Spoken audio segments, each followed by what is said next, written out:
है वो हमारे माध्यम से बातचीत कर जाम को खुलवा दिया गया है। जाम सर पुलिस बल प्रयोग जैसे किया तो थोड़ा सा माहौल बिगड़ता नजर आ रहा है। कल पुलिस समझाने का प्रयास कर रही थी। कुछ लोग जो असामाजिक तत्व बीच में घुस जाते हैं तत्का जाम में, वो लोगों के साथ अभद्रता ना करें, लोगों के साथ गलत व्यवहार ना करें। पैसेंजर परेशान हो रहे हैं तो उनको समझाइए।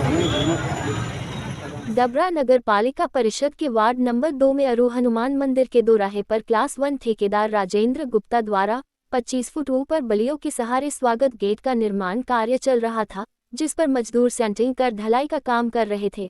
बल्लियों पर अधिक वजन नहीं झेल पाए और धराशायी हो गए और 4 मजदूर बुरी तरह घायल हो गए। जिला ग्वालियर सरकारी अस्पताल में इलाज चल रहा था, जिसमें कमलेश जाटव की रविवार को मृत्यु हो गई। परिजन पीएम कराकर ग्वालियर से डबरा अपने घर विराट के लिए ला रहे थे, तभी सिमरिया टेकरी पर परिजनों ने कमलेश जाटव की डेड बॉडी रख दी। मृतक कमलेश जाटव की पत्नी श्रीमती नीलम 2 बच्चे सहित ट्रैक्टर ट्राली भरकर महिलाएं एवं राजनीतिक दलों के नेता शामिल हो गए।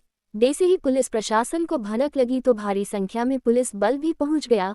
SDOP Jitendra Nagaich, Dabra city Yashwant Goyal, Pichhore TI Antri Bilaua, Tekanpur चौकी प्रभारी दल बल के साथ पहुंचे। वहीं प्रशासन अधिकारी डबरा एसडीएम व तहसीलदार डीडी शर्मा पटवारी सहित अमला भी पहुंच गया। परिजनों से बात की तो उन्होंने मांग रखी कि नगर पालिका सीएमओ प्रदीप भदौरिया व ठेकेदार पर लापरवाही बरतने के खिलाफ एफआईआर दर्ज, लाइसेंस रद्द हो, स्वागत गेट का नाम कमलेश जाटव द्वार किया जाए और मृतक की पत्नी को नौकरी तथा भरण पोषण के 5 लाख आर्थिक मदद की जाए, जो शेष घायलों को 10-10 लाख मुआवजा दिया जाए, जिसका आवेदन एसडीएम दिव्यांशु चौधरी को सौंपा। एसडीएम दिव्यांशु चौधरी ने आश्वासन दिया कि हर संभव आपकी मांगों को प्रशासन तरीके से दिलाने की पूरी कोशिश की जाएगी।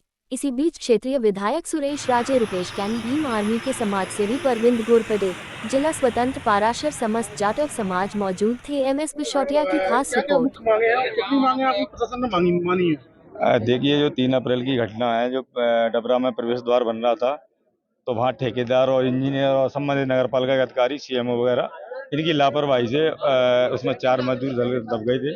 इसमें 3 की हालत गंभीर थी और एक भाई की आज हमारी इसमें डेथ हो गई है, जिसको लेकर सिमरिया टेकरी पर हम अपनी मांगों को लेकर रखे हैं, जिसमें से कुछ 9 मांगें हमने रखी हैं, लेकिन प्रशासन का माननीय एसडीएम महोदय का, देखिए, पहली मांग है कि जो द्वार बन रहा था, प्रवेश द्वार, जिस भाई ने वहाँ शहीदी हो गया है, तो चाहते हैं कि कमलेश जाटव जी के नाम उस द्वार का नाम रखा जाए।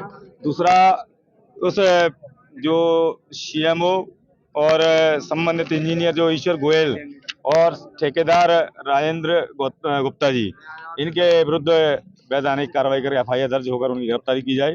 तीसरी मांग हमारी ये है कि जो मृतक है उनके परिवार को 50 लाख रुपए की सहायता राशि, और जो घटना इनके साथ और हुई है, 3 साथी और हैं, उनको 10-10 लाख रुपए की सहायता राशि एवं उनके बच्चों के लिए निःशुल्क शिक्षा का प्रावधान दिया जाए। और उनकी जो पत्नी है मृतक की, उनको एक शासकीय नौकरी, नगर पालिका या शासकीय हॉस्पिटल, जहाँ जॉब हो, वहाँ उनको नौकरी दी जाए। और हमारी ये मांग भी है, इसमें जितने भी दोषी अधिकारी कर्मचारी हैं उन पर एक वैधानिक कार्रवाई की जाए। और इनके लिए एक ग्रामीण क्षेत्र में से आते हैं तो एसडीएम महोदय से निवेदन किया है कि इनको एक आवास आवंटित किया जाए। और नगर पालिका में जैसे कोई दुकान होती है, काफ़ी दुकान है जो कोई दबंग लोग उस पर कब्जा करे हुए हैं, तो हमने मांग रखी है, माननीय विधायक जी हमारे साथ हैं, और उनके द्वारा भी मांग रखी है कि उनको एक दुकान आवंटित कराई जाए, जिससे वो अपना रोजी रोटी चला सके।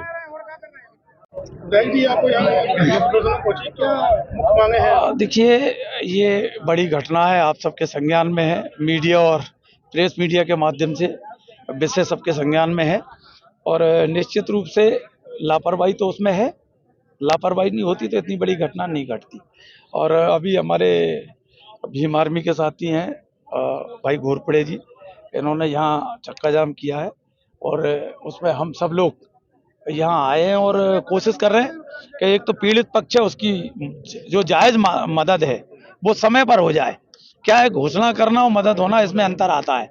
यहाँ घोषणा हो जाती है, लेकिन जैसे ही समय बीतता है तो घोषणाओं पे अमल होता नहीं है। नहीं, लगभग सारे मांगे जितनी हैं उसमें से उनने लगभग 75% मांगे मानी है। लेकिन जो मेन मुख्य मांग है वो है, मुख्य मांग ये है कि तात्कालिक रूप से उसे कुछ आर्थिक सहायता तो मिल जाए। उस गरीब के यहाँ तो कुछ है ही नहीं, तो ये एक मांग रह गई है। बाकी प्रशासन ने जो आश्वासन दिया है कि हम उस परिवार को एक नौकरी किस तरह दी जा सकती है और उसकी नौकरी की व्यवस्था करेंगे।